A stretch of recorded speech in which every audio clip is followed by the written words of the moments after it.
In this video, I have the privilege to talk to Eric Liedtke. Eric Liedtke is a vanguard of the sports and lifestyle industry, and a very close friend, climbing partner, surf buddy, and dear family friend. I'm psyched to talk to the ultimate game changer, Eric Liedtke. He's a former Adidas Executive board member who has elevated the brand to new horizons. Eric is the architect behind some of Adidas' most groundbreaking collaborations with cultural titans such as Kanye West and Beyoncé. His vision transcended the athletic sphere and made Adidas an emblem of cultural prestige. But beyond the spotlight, Eric's devotion to sustainability led to the genesis of Parley for the Oceans, an initiative that turned ocean plastic into the fabric of Adidas shoes, transforming waste into wearable art.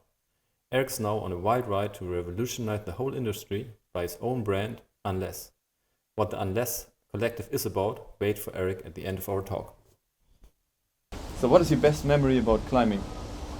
When you... Well, you just definitely jumped right in there. Best memory of climbing is actually climbing with the family and climbing with friends. Climbing during COVID when you let us in your hall and playing around with friends. I mean, I'm not very accomplished climber, as you all know, but the fun part is you can do it. Everybody. It's all levels, all family members, 3-year-old, 8-year-old. 50-year-old, 40-year-old can all be together doing different routes on the same wall. I was really impressed that you as a swimmer really have a foundation for climbing. I never had the connection between swimming and climbing. Not sure. But it was really, really amazing to see it. Do you have something like from the sport perspective? You've done many sports, which you especially liked or which you disliked, or like from climbing itself? Yeah, I mean, I think from a sports standpoint, I like the challenge of things and learning something new. So being curious, and so climbing was a whole different thing to figure out. From just your grip strength to your forearm strength to understanding how to move. Those were huge challenges I never had before. I mean, I think I had some strength from just staying in shape. And swimming, I've always been fit on my latimus on the lat side, but I think that helps. But as you well witnessed, I was not a very accomplished climber, and I needed to learn just the basics of how to climb and everything. But I definitely approached it as a new sport to learn. I mean, I have to correct it because I had the most horrible vision when you came in, and I knew you would come from swimming because it's such a repetitive, not complex, quickly changing movement. So I was really having I was preparing to be super positive, but I was really impressed with the strength and also the complexity of movement that you could immediately adjust to it. So I was really impressed by and you were proceeding quite quickly. We will see. Sure, yeah. so it was a lot of fun. Cool. So let's go into the business side. So private equity is basically now jumping into bouldering gym business, which is not surprising, I think, but it's surprising how it started, and now it's quite quickly approaching, and they're buying gyms and just financing gyms and pushing forward. And in a panel, I saw some guys talking about it, and they were basically bringing their knowledge to the table. And it surprised me that they were quite hardcore about no chalk in the gyms. They see it as completely like only forest people that live in a cave would use chalk, and it's so dirty and nobody needs it. And then the shirtless thing, which was often discussed in the last years, that it's like completely nasty and nobody should go shirtless. And what are your thoughts on this? And also, basically, they said that climbers are not their business, so they don't earn money with climbers. They earn money with people that now come to the sport. So they only focus on it. Do you have any opinion from your long history in sports? I think there's a lot there. I think that where I would start with is private equity is big money. Big money goes where growth opportunities are. So let's just stop there for a second. Like climbing is a fast growing sport. You showed me that. Its comparison would be surfing. From that standpoint, where they're both these sports that are taking off. They're both now Olympic sports. They're hitting the masses more and more, and they're being promoted in that way. So I think that's why private equity is coming in. So private equity has to ask themselves then, okay, how do we make business out of this? How do we make a bigger business out of this? How do we make this as large as we can, because they're in it to make money. So the big money goes where they can make big money. So when they come in and you tell me, I haven't been studying, but you tell me they're gobbling up halls and different gyms and optimizing them for basically more efficiency and more people to get pushed through, I can see where they're laying some of these things through, because obviously chalk can be messy, requires cleaning, requires a lot of cleaning, and people that don't climb don't understand the importance of chalk. So they're going to come in there like I did and say, well, do I really need chalk, and how much chalk do I need? I mean, when I went in the first time, you're like, no, you should get your own bag, or you here, use my bag and use this, and you should chalk up every time. It's like, I didn't really understand it until you really get into the sport, and I wasn't really into the sport, but after my 5th, 6th, 7th, 8th, 10th time, you're like, okay, where's the chalk? Where's the chalk? You start to understand. So I can get where somebody coming from the outside in with just money in their hand and wants to make money off of a growing sport is saying, well, we can eliminate chalk. That's what PEs do. They look to eliminate waste in systems, and that's how they make their money. They optimize companies, or they optimize businesses to eliminate waste and break them up and resell them for more than they're worth. In the climbing thing, they're coming in and saying, okay, where is it just this legacy residual of just kind of this bro-y culture that comes from root that we can optimize out of and make it more efficient for general population consumption, where they can all come in with the masses into their business and run through at a more fluid rate while reducing your cleaning costs and your operational costs because you don't have that stuff. So that's classic private equity. What I would caution against is losing the heart and soul of what climbing is and what climbing will always be, which is it's about catering to not just the lowest common denominator of the population for mass consumption, but figuring out how you can cater to all levels of it, whether it be the tip of the pyramid, the middle of the pyramid, or the bottom of the pyramid. And if you just try to optimize for the bottom, then you will be that forevermore. And what you have to do is figure out how to build a hall and operate a hall so you can have all three living in coordination. Because again, I've got my use case of going into your places, Simon, at BLOCKHELDEN, and it was great for me as a newbie beginner to sit there and watch the route setters, shirtless route setters that could climb anything, setting up the highest level. And even I remember the one time you had some of the highest German ranked climbers, I forget her name, she was in there, and it was just like, I would stop everything I'm doing just to watch her, because you learn a lot by watching, and I know that from my sport history, and you learn from the movement patterns and how she was approaching things and how she would study, how she would rest, how she would recover, and what she would do from an active recovery standpoint with getting her hands and her wrists, her elbows, her back loosened up for her next attempt, and then she would go hard for that next attempt, and what she would do in that attempt, and then she would rest almost twice as long. And so I think it's important for your mass consumption community, which I would count myself as, to see that, to witness that, and to fall in love with that, because that's their aspiration.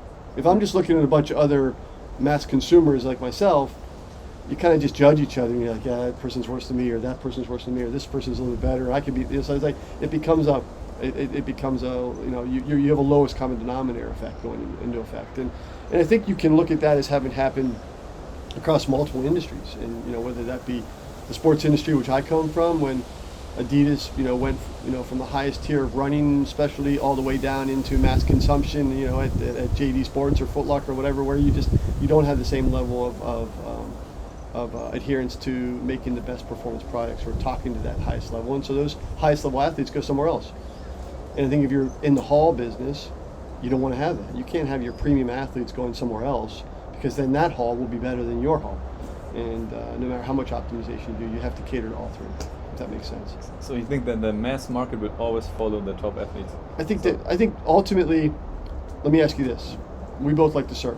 Do you like to watch people like me surf, or do you like to watch John Florence surf?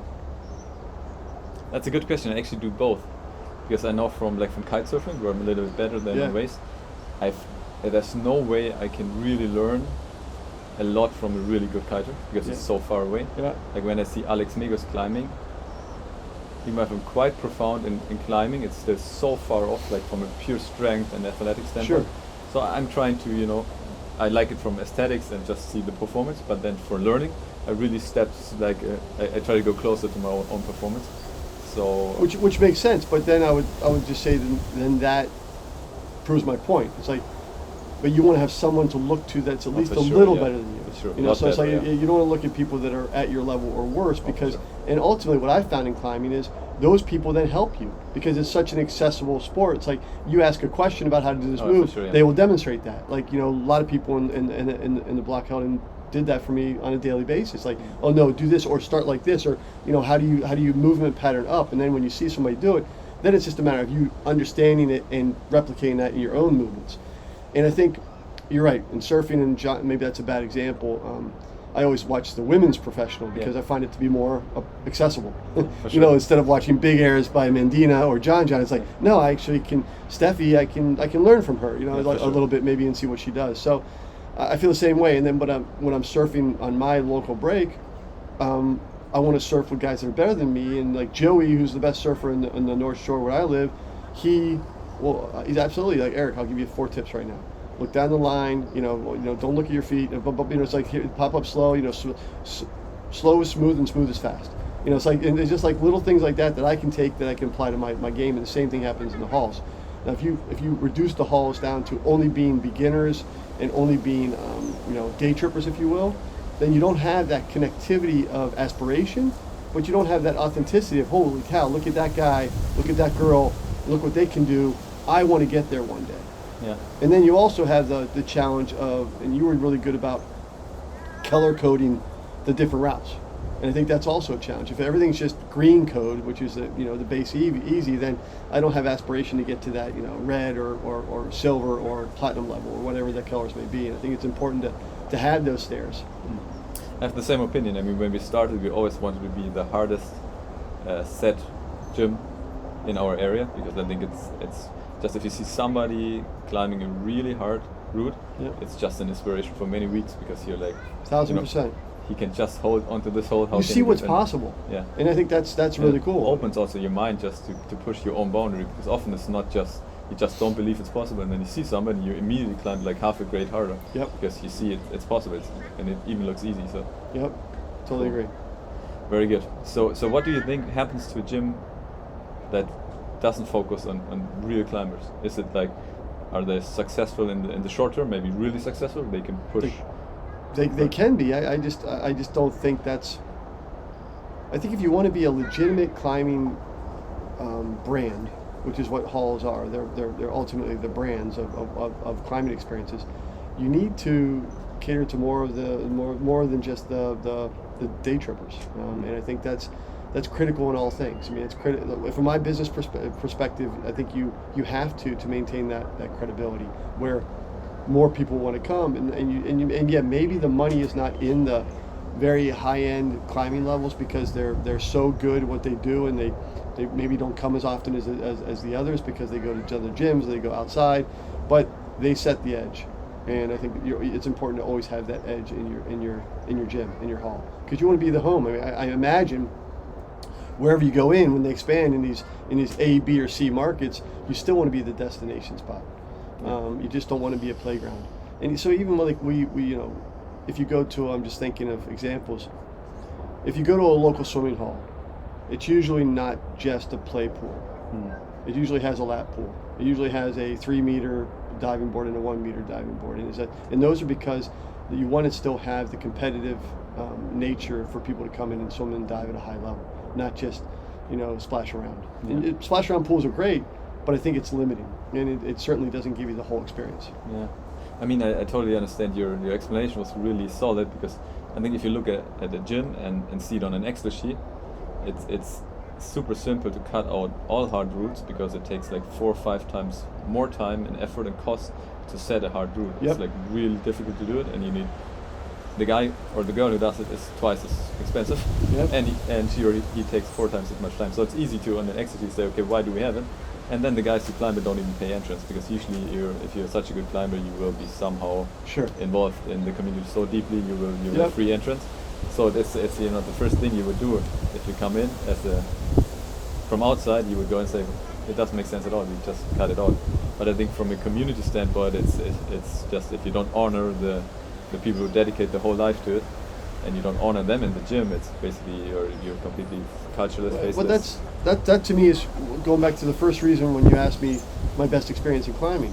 It's because I could sit on the same wall as you could, as my wife could, as my children could, as your children could, and we could all climb together. And that's part of the appeal of climbing. Is like it's accessible to all levels together. I mean, there's very few sports. Like you and I just talked about surfing recently.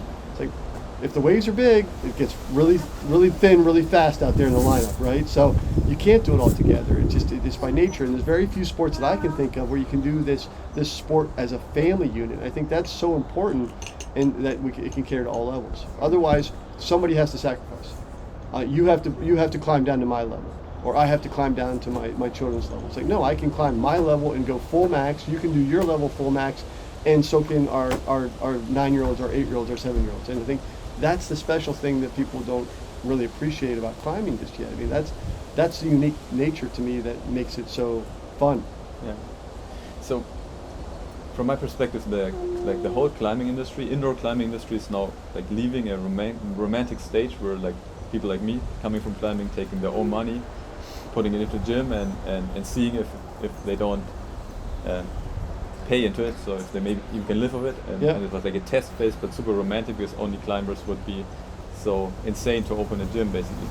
And now the money comes in, and it's a whole different game, like quite quickly. And the romantic stage or time, I think, is in the end now, and it's going to be like a more professional, also more competitive stage, with more professional players in it for sure. Can you describe how you think it will move forward? Like what will change? Yeah, I mean, I think what's the impact? Growth industries lead to growth, capitalists, and they come in and they want to take advantage of the growing opportunity. I think it's a huge opportunity, but also threat to what got climbing to where it is.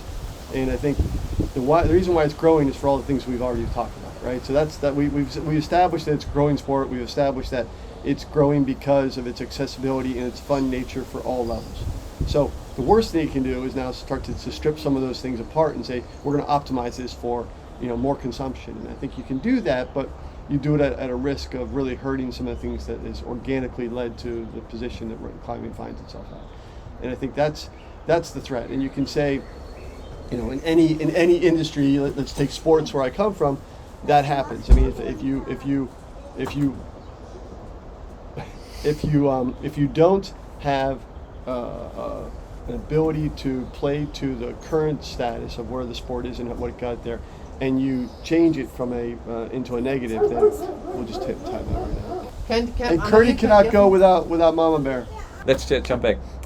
So my impression when I saw the private equity guys, that's like my big theme right now, because it was quite surprising how strong they're already like in the game. To me, and I'm not against money flowing in, because we built a place for 11 million euros, and obviously somebody had to put money in it. So I'm totally for it. It's just a question which direction it goes. And my feeling, I think that's something you are like super strong in. When I saw them on the stage, like saying, we forbid shirtless and we forbid this, my impression was that if you don't take the time to build a culture and you really reserve effort for it, you just have to write rules. It's just simple. If you fail basically in your core business, putting value to it, putting up a vision, or creating culture from every employee to everybody who enters the gym, by architecture, by design, by how you communicate, how you build walls, it's everything included. Then you have to start writing rules, right? Because like people will be super aggressive because they don't understand that it's like a free and relaxed surfing style outdoor atmosphere. So from my perspective, I have no problem with people taking shirts off, because like in our gym, the culture or the community will really oppress somebody, will scream around and be like super posing through the wall. He will be like probably alone in one corner because everybody will just leave. So he will feel that it's not the right place to do it. But if you're a high-end climber, you just have a huge maximum power, and you put it on the rock in like 1 or 2 seconds, and you have a huge amount of heat produced in the body, and you can die on overheating, or so you want to get it off. It's like saying surfers, you cannot wear a wetsuit because it's it doesn't make sense, because you get cold, and they get really warm, and they have to get it off their body. So it's just functional. So what is your take on like the culture and just writing rules? Is it really connected, that if you don't?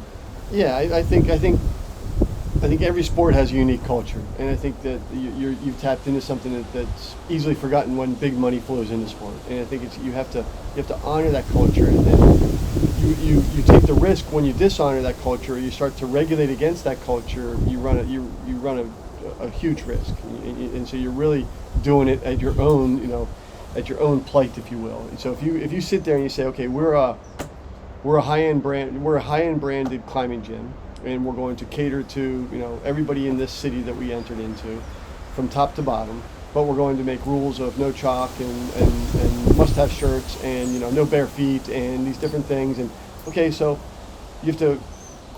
My question would be like, why would they make such regulations when, as you said, the culture is one of hey, a little bit more freedom and a little bit more do as you want, and the only thing that matters is you making the top of that bouldering challenge. It's like everything else falls away. But can I make the top of that boulder? That's why everyone's in there. Can I make that top? Can I get that feeling of endorphins when I hit the top? I get the double hand hold. It's like, all right, I accomplished my next thing. Shirtless, not shirtless, chalk, not chalk. Like those are insignificant. And if you then regulate against those things that are more endemic to climbing, then you do that at your own peril. To me, I mean, it's just a matter of time before you chase off people that want to be good climbers. Because if you're now achieving these things with regularity, if you're topping out with regularity, you're now getting addicted. Every top out's a new reinforcement that this is a sport you're falling in love with. You're now going to start to watch other more advanced people do that because you want to learn their techniques. You want to ask questions. You want to go to places that are destinations to boulder outside, if you will. And they then start to see the culture, and they see, the chalk. They see the shirtlessness. They see the bare feet. They see whatever it may be that's pissing off the gym owners.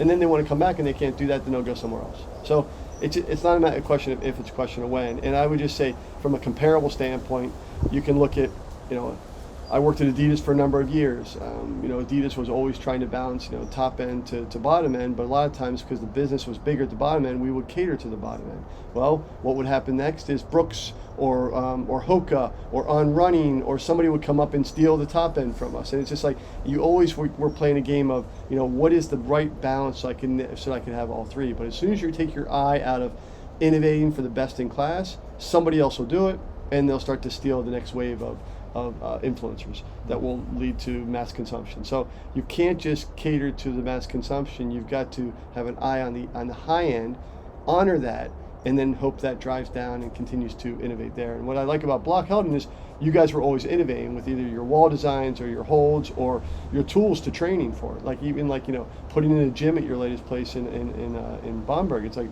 sorry, in Erlangen. It's Bubenreut. Sorry, Bubenreut. Yes. Erlangen is correct. Yeah.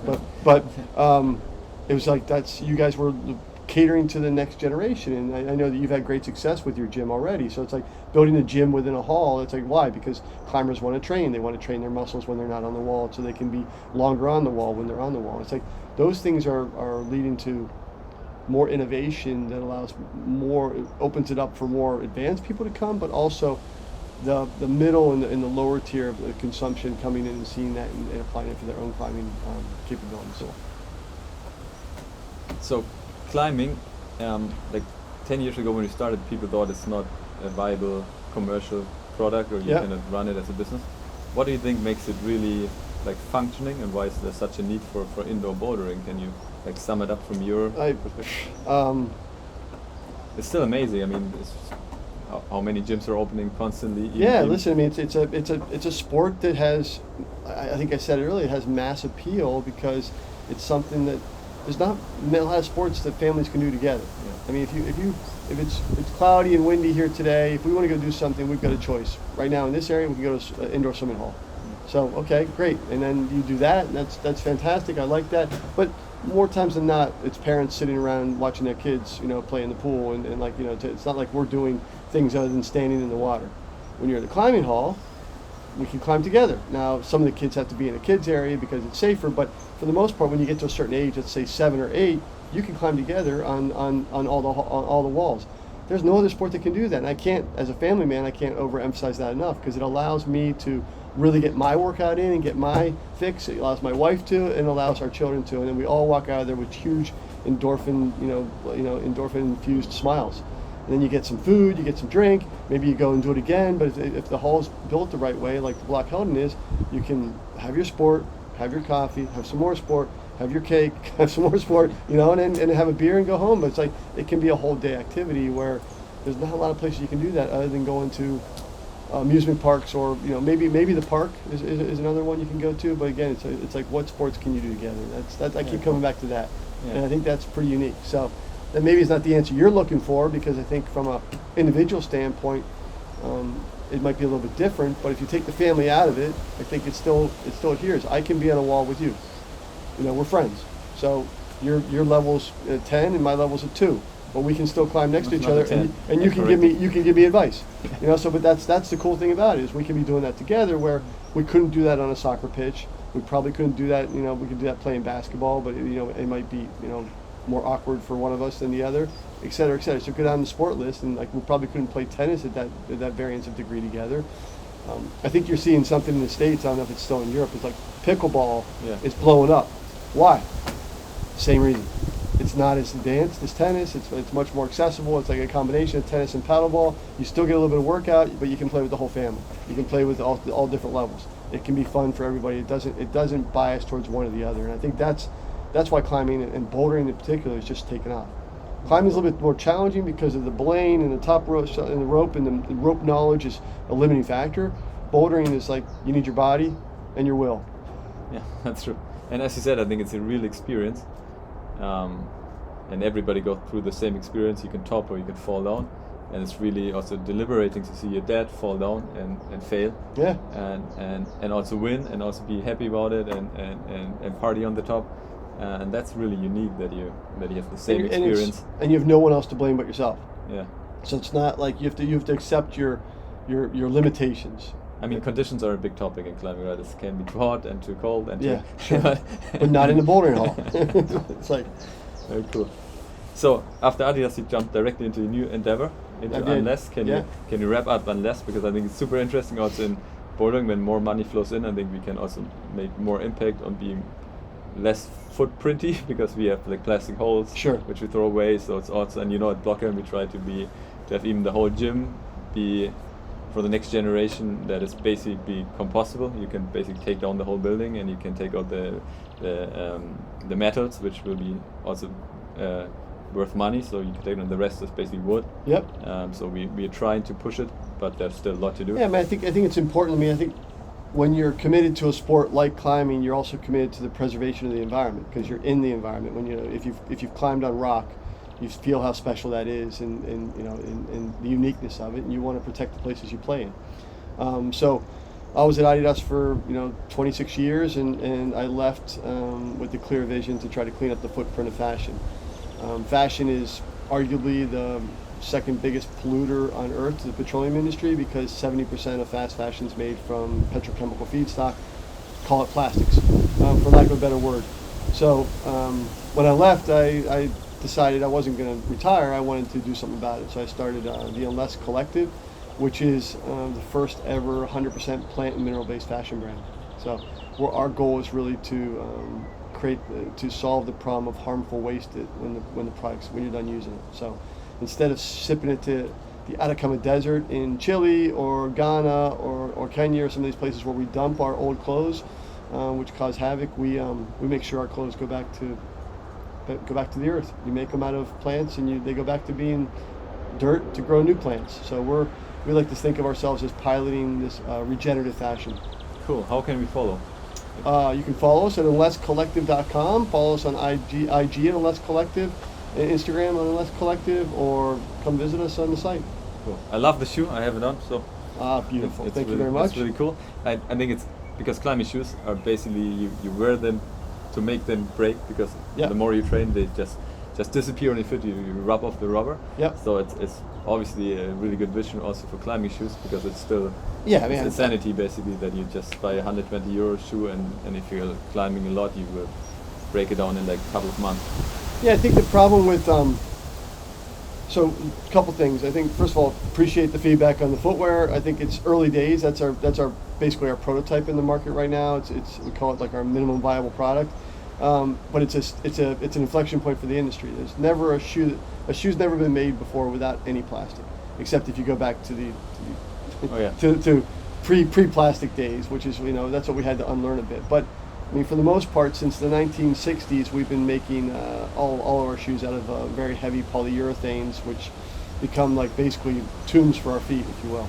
So we came up with this product and used only plants and minerals. It will go away harmlessly in your backyard, and we can grind it up and make good dirt out of it really quickly with industrial composting.